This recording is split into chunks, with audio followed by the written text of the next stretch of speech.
Morning বন্ধুরা, কেমন আছো তোমরা সবাই? আশা করি তোমরা সকলেই খুব ভালো আছো আর আমিও খুব ভালো আছি। আজকে আমি চলে এসেছি একটা মজাদার রেসিপি নিয়ে, আর রেসিপিটার নাম হলো আলুর পরোটা।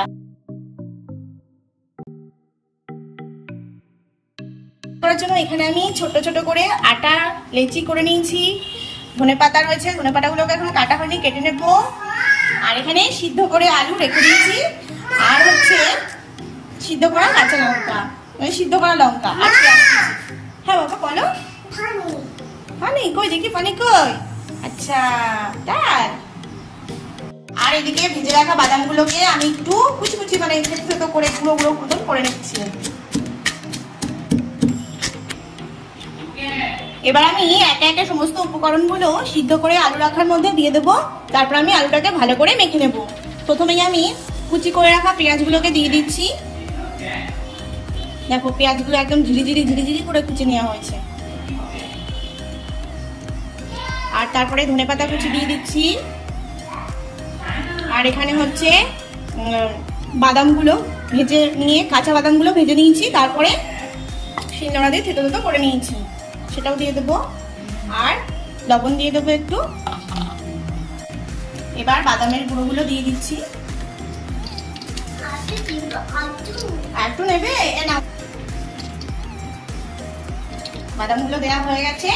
এবার আমি একটুখানি এই যে লেবু দিয়ে দেবো, পাতি লেবুর রস দেবো। আস্তে আস্তে সুন্দর করে মেখে নিচ্ছি।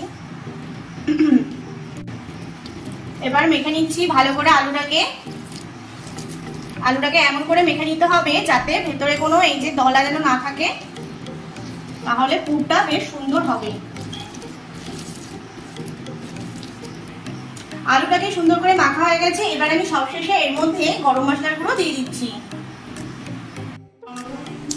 আমি এখানে আলুর পরোটা বানানোর জন্য প্রথমে একটা রুটি কোনো মতো বেলে নিয়েছি, খুব একটা যে গোল হয়েছে তাও কিন্তু নয়।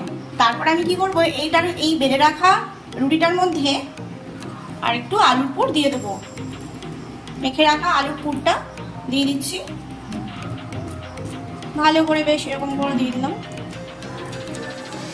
আমরা যেহেতু ঝালটা কম খাই, তাই আমি ঝালটা একদম মানে কাঁচা লঙ্কাটা 2 থেকে 3টে দিয়েছি। যারা যেরকম ঝাল খাও সেটা দিতে পারো তাদের পছন্দ মতন। আর সাথে একটু গোলমরিচের গুঁড়ো দিলে খুবই দারুণ লাগে। যেহেতু অর্ণা ছোট, ও খাবে, ওই জন্য আমি আর গোলমরিচের গুঁড়োটা অ্যাভয়েড করলাম। তারপর আমি এই উল্টো দিকে আর একটা রুটি দিয়ে বন্ধ করে দিলাম।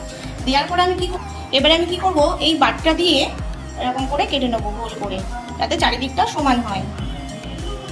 তারপর বাটিটাকে একটু আস্তে করে তুলে নেবো। দেখো বাটিটা তুলে নিয়েছি, তারপরে চারিদিকটা সমান হয়েছে, বেশ গোল হয়ে গেছে। আমার আর ওই চিন্তাটা হলো না। আর এইভাবে ভাজলে খুবই টেস্টি হয় খেতে। তো চলো এরকম করে দুটো আমি করেছি। এরকম করে একে একে যে কটা লেচি আছে সব কটা আমি করে নিই। কড়াই গরম হয়ে গেছে, কড়াইতে এবার আমি রিফাইন্ড অয়েল দিয়ে দিচ্ছি। এবার আমি পরোটাটাকে দিয়ে দিলাম।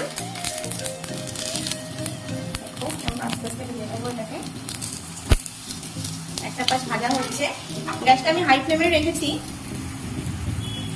এবার আমি আরেকটা পাশ উল্টে দিলাম ওটা ভাজা করার জন্য। গ্যাসটা আমি এখনো হাই ফ্লেমে রেখেছি, এরকম করে হাই ফ্লেমে রেখে আমি ভেজে নেবো।